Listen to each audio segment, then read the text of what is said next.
Buongiorno e ben ritrovati con l'informazione flash di newsicilia.it. In apertura un'operazione della finanza nel Ragusano, dove è scattato il sequestro di oltre 30.000 semi di pomodori contraffatti, con conseguente denuncia dei titolari di 2 aziende agricole, di un vivaio orticolo e di una ditta sementiera operanti a Vittoria e Gela.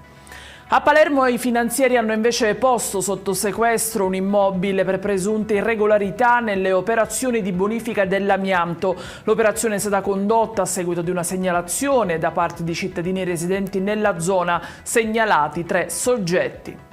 E rimaniamo nel capoluogo siciliano, dove un apprezzamento non gradito ha scatenato a Marinea una violenta rissa all'interno di un esercizio commerciale del centro, coinvolte circa 15 persone con 4 denunciati.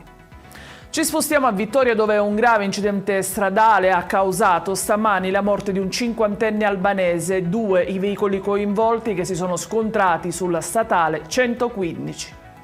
In chiusura l'arresto di 2 pluripregiudicati residenti a Catania, fermati a bordo di una Nissan Juke sulla Messina-Catania. I 2 ripulivano i soldi sporchi macchiati con inchiostro blu e frutto delle attività delittuose, inserendole nelle casse automatiche per riavere un resto pulito.